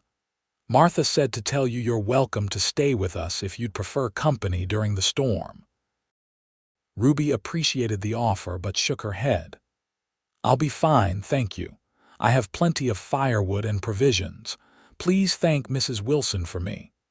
After the mayor left, Ruby climbed the stairs to her apartment, adding wood to the small stove there before changing into her warmest clothes. Outside, the snow continued to fall, transforming Wheatland into a white wilderness that bore little resemblance to the dusty frontier town of summer. As darkness fell, Ruby sat by her window with a quilt wrapped around her shoulders, watching the storm and thinking of Vaughn. Was he safe at North Star? Did he have enough supplies to wait out the blizzard? She wished, not for the first time, that Wheatland had telegraph service so she might send a message to check on him. Just as she was about to turn away from the window, a movement in the swirling snow caught her eye. A rider, bundled against the cold, was making his way slowly down the main street toward the schoolhouse. Even from a distance, Ruby recognized the broad shoulders and straight posture of the man on horseback. "Vaughn," she whispered, her heart racing as she hurried down the stairs to the schoolhouse door. By the time she opened it, Vaughn had reached the steps, snow covering his hat and shoulders as he dismounted from a clearly exhausted Thunder. "What are you doing here?" Ruby called over the howling wind. "It's dangerous to be out in this storm." Vaughn led Thunder to the small shed behind the schoolhouse where firewood was stored, gesturing for Ruby to go back inside. "Get in out of the cold," he shouted back. "I'll be right there." Ruby retreated to the schoolhouse, pacing anxiously until Vaughn finally entered, bringing a gust of frigid air and snow with him. He stomped his boots and removed his snow-covered coat and hat, revealing a face reddened by cold but very much alive. "Are you mad?" Ruby demanded, torn between relief at seeing him and anger at the risk he'd taken. "You could have frozen to death out there." Vaughn rubbed his hands together, blowing on them to restore circulation. "Was already in town when the storm hit," he explained. "Came early to surprise you. Got caught up helping the Petersons secure their livestock and lost track of time." He looked at her, his blue eyes serious. "Couldn't leave without making sure you were all right." Ruby's anger melted away at his words. "Of course I'm all right. I'm not the one who was riding through a blizzard." She took his still cold hands in hers, rubbing them gently. "You're half frozen. Come upstairs where it's warmer and I'll make you some coffee." In her apartment, Ruby busied herself preparing coffee while Vaughn sat close to the stove, gradually regaining his normal color as warmth returned to his extremities. Outside, the storm intensified, wind rattling the windows and driving snow against the glass in sheets of white. "Thunder's all right in that shed?" Ruby asked as she handed Vaughn a steaming cup. He nodded, accepting the coffee gratefully. He's out of the wind, and I gave him some oats I had in my saddlebag. He's a tough old boy, been through worse. Ruby sat beside him, her own cup warming her hands. You shouldn't have come out in this, Vaughn. It was too dangerous. Didn't plan to, he admitted. But once I knew how bad it was getting, couldn't bear the thought of you alone up here, possibly in trouble. The simple honesty of his words touched Ruby deeply. She set down her cup and leaned against him, seeking his warmth and solidity. Well, since you're here, you might as well stay until the storm passes. It would be madness to try to reach your ranch in this. Vaughn put his arm around her, drawing her closer. Was hoping you'd say that. They sat together as the afternoon faded into evening, talking quietly as the storm raged outside. Ruby made a simple supper from her store's beans, salt pork, and the last of a loaf of bread she'd baked the day before. They ate by lamplight, the howling wind providing an eerie accompaniment to their meal. As they washed the dishes together, a companionable routine they'd established during Vaughn's previous visits, Ruby found herself thinking about how right it felt to have him here, how naturally they moved together in the small space. It was as if they'd been doing this for years rather than months. Penny for your thoughts, Vaughn said, noticing her pensive expression. Ruby smiled, passing him a plate to dry. I was just thinking how comfortable this is, us together like this. Vaughn's hand stilled on the dish towel. I was thinking the same thing earlier. He set the plate down carefully, turning to face her. Ruby, there's something I've been wanting to talk to you about, something important. The seriousness in his tone made Ruby's heart beat faster. What is it? Vaughn took her hands in his expression more open and vulnerable than she'd ever seen it.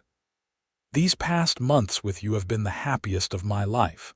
I know we haven't known each other long by some standards, but out here, time measures differently. He paused, seeming to gather his courage. What I'm trying to say, not very well, is that I love you, Ruby O'Sullivan. I love your kindness, your courage, your determination. I love the way you look at this harsh country and see beauty in it. Ruby felt tears prick her eyes at his words, so heartfelt and direct. Oh, Vaughn, I love you too. So much. The relief and joy that crossed his face made him look younger, more like the man he might have been if life hadn't forced him to grow up too quickly. Then I need to ask you something. He reached into his pocket and pulled out a small object, which he held out to her in his palm. It was a ring, a simple gold band with a small but perfect diamond at its center. It was my mother's, Vaughn explained, his voice rough with emotion. She always said it should go to the woman I loved when I found her. He took a deep breath. Ruby O'Sullivan, will you marry me? Will you make North Star your home and me the happiest man in Wyoming territory? Ruby couldn't hold back her tears now. They flowed freely as she nodded, too overwhelmed for words at first. Yes, she finally managed. Yes, Vaughn Newcombe, I will marry you. He slipped the ring onto her finger with hands that trembled slightly, then drew her into his arms for a kiss that sealed their promise. Outside, the blizzard continued unabated, but within the small apartment above Wheatland's schoolhouse, warmth and love created a sanctuary against the storm. Later, as they sat by the stove with Ruby's head resting on Vaughn's shoulder and his arms around her, she asked, "When should we have the wedding?" Vaughn considered this. Spring would be nice, after the worst winter weather, before the busy summer season at the ranch. He pressed a kiss to her temple. Unless that's too long to wait, Ruby smiled, looking down at the ring that now adorned her finger. Spring sounds perfect. It gives me time to write to my family in Boston to finish out the school year properly. She hesitated, then added, I'll need to tell the school board I won't be returning next fall. Vaughn shifted to look at her. You're sure about that, about giving up teaching? I know how much you love it. His concern touched Ruby deeply. Here was a man who truly wanted her happiness, even if it complicated his own plans. "I'm sure about marrying you," she said. "As for teaching, perhaps there's a way to continue, at least in some capacity. There are children near North Star who could use education too, aren't there?" Vaughn nodded slowly. "The Jenkins family has 3, and the Donovans on the next ranch over have 4. Few others scattered about. None of them make it to town regular enough for proper schooling." "Then perhaps I could start a small school at North Star," Ruby suggested, warming to the idea. "Once or twice a week, for the children within riding distance. It wouldn't be a full-time position like I have now, but it would allow me to keep teaching." The smile that spread across Vaughn's face told her he liked the idea as much as she did. That could work. "There's that old bunkhouse we don't use anymore could be fixed up as a schoolroom." His expression grew tender. "I want you to be happy, Ruby. I never meant for you to give up the work you love." "I won't be giving up anything that matters," Ruby assured him, reaching up to touch his face. "I'll be gaining so much more: a home, a husband, a life with you." She smiled mischievously. "And perhaps someday students of our own." Vaughn's eyes widened at her implication, then softened with emotion. "I'd like that," he said quietly. "Very much." They fell asleep that night fully clothed, wrapped in quilts on Ruby's narrow bed, the storm still raging outside but powerless against the warmth they'd created together. For Ruby, it was a night of perfect contentment, secure in Vaughn's arms and in the future they'd begun to build. The blizzard lasted 3 days, paralyzing Wheatland and the surrounding countryside under a blanket of snow that drifted higher than some of the smaller buildings. Vaughn and Ruby remained snug in her apartment, rationing their supplies, talking for hours about their plans and dreams, and falling more deeply in love with each passing day. When the storm finally broke, leaving behind a blindingly white landscape under a crystal-clear sky, they emerged from their sanctuary to find Wheatland slowly coming back to life. Neighbors helped each other dig out doorways and clear paths. Children built snowmen and engaged in spirited snowball fights, and the town began to recover from nature's assault.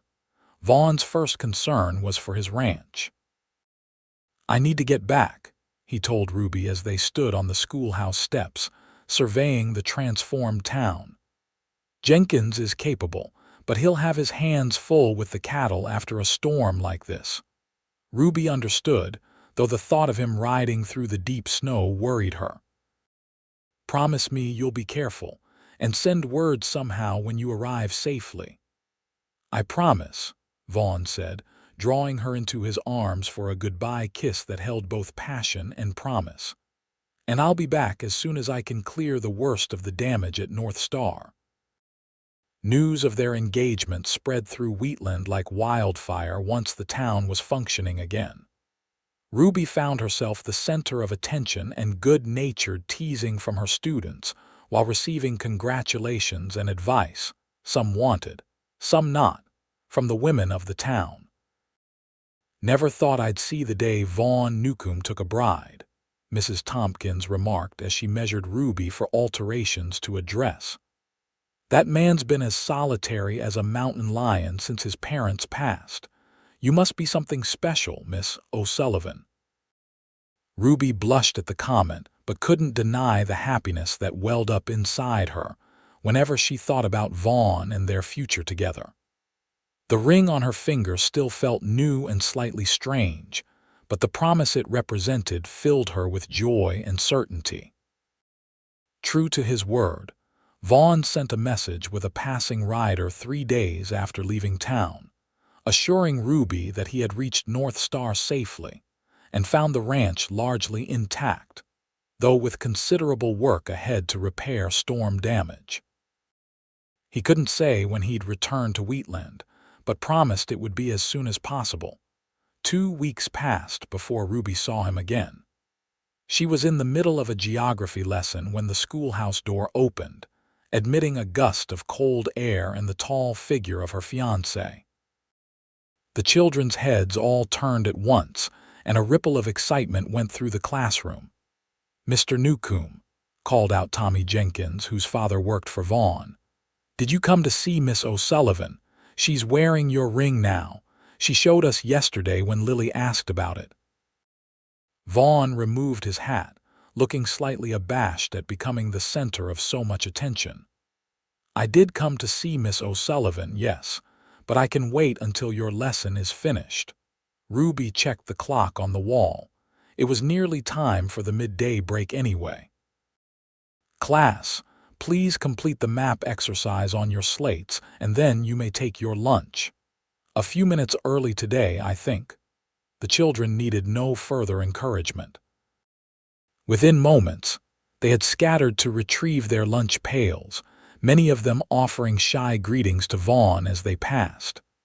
When the last child had left the schoolhouse, Ruby crossed the room to where Vaughn still stood by the door.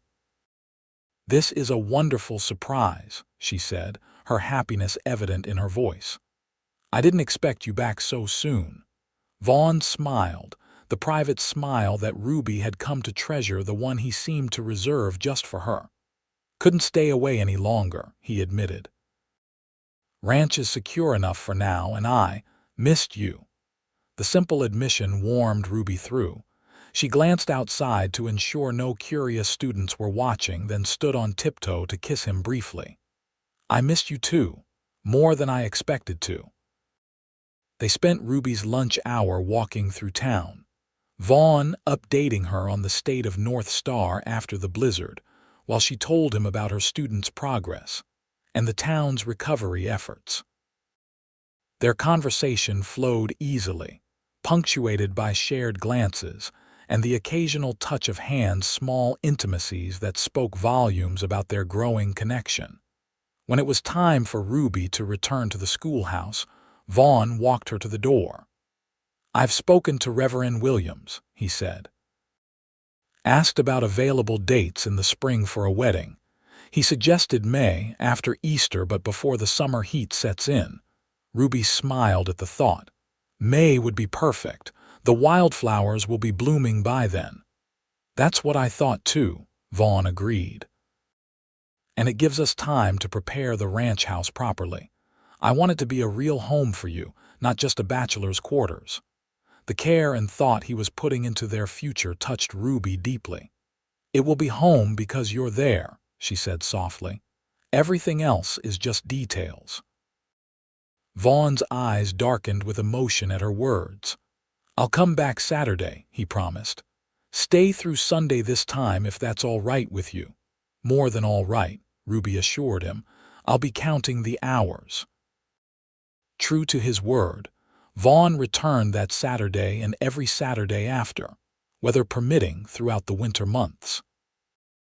Together, they planned their spring wedding, prepared the schoolhouse for Ruby's eventual departure, and laid the groundwork for the small school she would establish at North Star. Word spread about Ruby's plans to continue teaching at the ranch, and soon families from miles around were asking if their children might attend. What had begun as a modest idea to serve the immediate neighbors evolved into a more ambitious project, a proper rural school that would bring education to children who had previously gone without. "We might need a bigger schoolhouse than that old bunkhouse," Vaughn observed one February evening as they sat by the fire in Ruby's apartment, reviewing the growing list of potential students. "Maybe a proper building, centrally located so no child has to ride more than an hour to reach it." Ruby looked at him in surprise. "That would be a significant undertaking. Are you sure?" Vaughn nodded, his expression serious. "Education matters out here, maybe more than back east. These children need skills to survive and thrive in a changing world." He smiled slightly. "Besides, my future wife is the finest teacher in Wyoming territory. She deserves a proper schoolhouse."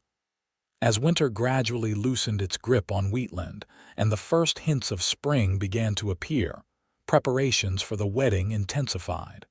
Ruby ordered fabric for a wedding dress, accepting Mrs. Wilson's offer to help with the sewing. Vaughn, meanwhile, hired additional hands at North Star so that improvements to the ranch house could proceed more quickly. "I want you to feel it's your home too, not just mine," he explained when Ruby questioned the expense. "My parents built that house for a family. It's time it became one again." By April, with the wedding just weeks away, Ruby found herself caught between excitement for her new life and a bittersweet sadness at leaving Wheatland. She had grown to love the small frontier town and its people, who had accepted her so readily into their community. The thought of saying goodbye to her students, even knowing she would see some of them at her new school, brought tears to her eyes. The school board organized a farewell party for her on her last official day of teaching. Parents and students past and present filled the schoolhouse, bringing small gifts and heartfelt thanks for her service to the community. Mayor Wilson presented her with a leather-bound journal embossed with her name, to record the next chapter of your adventures, while her students had created a quilt, each square embroidered with their name, and a small picture representing something they had learned from her. "You've made a difference here, Miss O'Sullivan," Mrs. Abernathy told her, the stern woman's voice uncharacteristically emotional. "Wheatland is better for having had you, even if only for a short while." Ruby wiped away tears as she thanked them all. "I may be leaving the schoolhouse, but I'm not leaving education," she promised. "The new school at North Star will welcome any child able to attend, and I'll always consider Wheatland my first Western home." Vaughn stood quietly at the back of the room during these proceedings, watching with pride and love as the community honored his bride-to-be. When the formal presentations were over, and people began to mingle, enjoying the refreshments provided by the town's women, he made his way to Ruby's side. "Ready to go?" he asked softly, knowing they had planned to ride out to North Star that afternoon so she could see the improvements to what would soon be their home. Ruby nodded, taking a last look around the schoolhouse that had been the center of her life for nearly a year. "Yes, I'm ready." The ride to North Star took just over an hour, with Ruby mounted on a gentle mare Vaughn had purchased specifically for her. As they crested the final rise and the ranch came into view, Ruby gasped in surprise. The transformation was remarkable. The ranch house, which had been serviceable but plain when she first saw it, now sported a fresh coat of white paint and dark green shutters. A proper porch wrapped around two sides, furnished with comfortable-looking chairs and brightened by hanging baskets of early spring flowers. The yard had been cleared and planted with grass, while a white picket fence so unexpected on a working ranch enclosed what appeared to be the beginnings of a garden. "Vaughn," Ruby breathed, taking in the changes. "It's beautiful." He looked pleased but slightly embarrassed by her reaction. "Wanted it to be nice for you. Something like what you might have had back east, but Wyoming style." They dismounted and Vaughn led her inside. Here, too, the transformation was dramatic. New curtains hung at the windows, the floors had been polished to a warm glow, and the furniture, while still sturdy and practical, had been arranged to create a welcoming home rather than merely a place to eat and sleep. Fresh wildflowers stood in a vase on the table, and books, she realized with a start, had been carefully arranged on the shelves beside his own. "I had Jenkins bring them from your apartment yesterday," Vaughn explained, noting her surprise. "Thought you might like to have them here, make it feel more like your home too." Ruby turned to him, her heart so full she could hardly speak. "It's perfect," she managed finally. "All of it. I can't believe you did all this for me." Vaughn took her hands in his expression serious. "For us," he corrected gently. "This is our home now, Ruby. Yours and mine together." As they continued the tour, Vaughn showed her the room he had set aside as her personal study, a bright space with a desk positioned to catch the morning light, perfect for lesson planning and correspondence. Behind the house, work had begun on the new schoolhouse, a sturdy building designed to accommodate up to 20 students with room for growth. It should be finished by mid-June, Vaughn explained as they examined the foundation and framing. In time for you to start classes by July if that's what you want. Ruby squeezed his hand, overcome once again by his thoughtfulness. It's perfect, she repeated. Everything is perfect. They spent the remainder of the afternoon exploring the ranch, Vaughn proudly showing her the improvements he'd made to the barns and corrals, introducing her to the hands who worked for him, and pointing out the boundaries of North Star's considerable acreage. By the time they returned to the house for supper, prepared by Mrs. Jenkins, who came in several times a week to cook and clean, Ruby felt as if she already belonged there. As twilight fell, they sat on the new porch, watching the stars appear one by one in the darkening sky. Scout lay at their feet, having accepted Ruby as part of his family with surprising ease. In the distance, cattle lowed softly, and the occasional neigh from the horse barn punctuated the evening quiet. "Happy?" Vaughn asked, his arm around her shoulders as they rocked gently in the double chair he'd built specifically for them to share.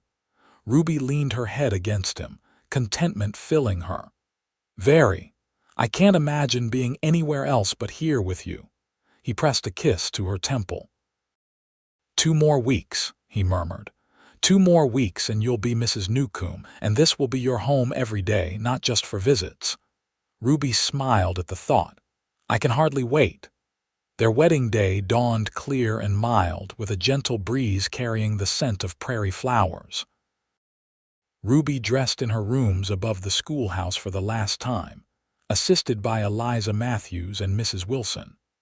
Her gown, a creation of ivory silk with delicate lace at the collar and cuffs, had been Eliza's gift, ordered from Denver at considerable expense and altered to fit Ruby perfectly. "You look beautiful, my dear," Eliza said, adjusting the simple veil that crowned Ruby's auburn hair. "Vaughn won't know what hit him." Ruby smiled, too full of emotion to speak. She thought of the journey that had brought her to this day, from the sheltered life of a Boston schoolteacher to the adventure of the western frontier, from the terror of the dust storm to the joy of finding love with the man who had rescued her. It seemed both impossible and inevitable, a story written in the stars that Vaughn had taught her to read. The church was filled to capacity when Eliza escorted her down the aisle. Ruby had no family present. Her parents had been unable to make the journey from Boston, but the entire town had turned out to witness her marriage to the man who had once been one of Wheatland's most confirmed bachelors. Vaughn waited for her at the altar, looking handsome and somewhat uncomfortable in a new suit ordered specially for the occasion. But when he turned and saw her approaching, his expression transformed into one of such naked adoration that Ruby's heart nearly stopped. "Dearly beloved," Reverend Williams began, but Ruby hardly heard the words. She was lost in Vaughn's blue eyes, in the promise and future they held. When it came time to speak her vows, her voice rang out clear and sure, making a pledge she knew she would keep for all her days. "I now pronounce you husband and wife," the Reverend concluded at last. "You may kiss your bride." Vaughn's kiss was gentle but filled with promise, a perfect balance of restraint and passion that spoke volumes about the man he was. As they turned to face the congregation as Mr. and Mrs. Newcombe for the first time, the church erupted in cheers and applause. The celebration that followed at the town hall was joyous and relaxed, with food and drink flowing freely, music from the local band, and dancing that continued well into the evening. Ruby and Vaughn moved through it all in a happy daze, accepting congratulations, sharing dances, and exchanging private glances that spoke of their eagerness to begin their life together properly. As the sun began to set, they slipped away from the celebration, mounted their horses Thunder for Vaughn, the gentle mare he'd named Star for Ruby, and rode toward North Star Ranch, their home. They rode side by side, occasionally reaching across to clasp hands, words unnecessary between them. The ranch house welcomed them with lanterns glowing in the windows, lit by Jenkins before he tactfully made himself scarce for the night. Inside, flowers adorned every surface, and a cold supper waited on the table, though neither was particularly hungry for food. Later, as they lay in what was now their bed, Vaughn traced gentle fingers along Ruby's bare shoulder, his expression one of wonder and contentment. "I never thought I'd have this," he admitted softly. "A wife, a family, a future beyond just the ranch. Never thought I'd find someone who could love this life as much as I do." Ruby propped herself up on one elbow, looking down at him with love. "I never thought I'd find someone who would value both my heart and my mind," she replied. "Someone who would see me as a partner, not just a possession." She leaned down to kiss him softly. "We're both very lucky, I think." Vaughn pulled her closer, his arms strong and secure around her. "Luckiest man in Wyoming territory," he agreed, "probably in the whole country." Ruby settled against him, listening to the steady beat of his heart beneath her ear. Outside, the Wyoming night spread its star-spangled canopy over North Star Ranch, and the future stretched before them bright, challenging, and full of promise. 2 years later, the summer sun beat down on the newly expanded schoolhouse at North Star Ranch, where 23 students ranging in age from 6 to 16 were presenting their year-end exhibitions for parents and neighbors. Inside, the walls were lined with maps, drawings, and written compositions, while outside, tables displayed scientific experiments, crafts, and practical projects completed under Ruby Newcombe's guidance. Ruby moved among the displays, answering questions and offering encouragement to her nervous students. At 31, she had settled into ranch life with a contentment that sometimes still surprised her. Her skin had tanned from hours spent outdoors, and her once delicate hands now showed evidence of both teaching and the practical work of running a household. But her eyes still sparkled with the same intelligence and curiosity that had brought her west, now enhanced by a deep satisfaction with the life she had built. "Mrs. Newcombe," called Sarah Donovan, one of her older students, "could you explain my experiment to Mr. Morgan? He has some questions." Ruby made her way to where Philip Morgan, now happily married to a widow from Laramie, was examining Sarah's display on soil composition. As she launched into an explanation of the project, she felt a familiar presence at her back, and turned to find Vaughn watching her with undisguised pride. "Your wife is a remarkable teacher, Newcombe," Morgan commented. "These children are learning things I didn't encounter until college." Vaughn nodded, slipping an arm around Ruby's waist. "She's remarkable in every way," he agreed, the simple statement carrying the weight of absolute conviction. "Flattery will get you everywhere, Mr. Newcombe," Ruby teased, though she leaned into his touch with easy affection. "Not flattery if it's true, Mrs. Newcombe," he returned, his eyes crinkling at the corners with the smile that still made her heart skip a beat. The sound of a baby's cry interrupted their banter. Ruby turned immediately toward the house, but Eliza Matthews, who had become a permanent fixture at North Star as both friend and helper, was already approaching with 9-month-old James in her arms. "Someone's hungry," Eliza announced, passing the dark-haired infant to Ruby. "And his sister is still napping, thank goodness." Ruby cradled her son, brushing a kiss across his forehead. "Thank you, Eliza. I'll take him inside." As she settled in the quiet of the house to nurse James, Ruby could see through the window the continued activity around the schoolhouse.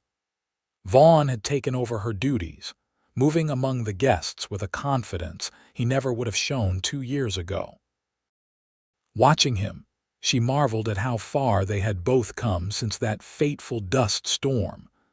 North Star Ranch had flourished under their joint care. The cattle operation had expanded, with Vaughn experimenting with new breeding techniques that promised hardier stock better adapted to Wyoming's harsh conditions. The school had grown from a simple idea to an educational center for the region, with families sometimes traveling considerable distances to give their children access to Ruby's teaching. And their family had grown too. James had arrived the previous fall, followed just 6 months later by the surprise adoption of 3-year-old Emma, whose parents, distant neighbors of the Newcombes, had died in a flash flood. Taking in the orphan child had been a joint decision, made without hesitation despite the challenges of caring for a toddler and a newborn simultaneously. "One big happy family, aren't we?" Ruby murmured to James as he nursed contentedly. "Not exactly what I expected when I came west to teach, but so much better than anything I could have imagined." The baby's only response was to grip her finger with his tiny hand, but it was enough. This was her life now: teacher, wife, mother, rancher's partner, a tapestry of roles richer and more satisfying than the single-threaded existence she'd led in Boston. Later, as the exhibitions concluded and families began to disperse, Ruby stood on the porch of the house she had come to love so deeply. Vaughn joined her, little Emma perched on his shoulders, her blonde curls contrasting with his dark hair. James slept peacefully in Ruby's arms, exhausted from the day's excitement. "Successful day," Vaughn observed, his hand finding the small of Ruby's back in a gesture that had become second nature. "You should be proud." Ruby smiled up at him, taking in the picture they made: the strong, capable rancher with a child's small hands gripping his hair, love and contentment radiating from him like heat from a stove. "I am proud of all of this, of us."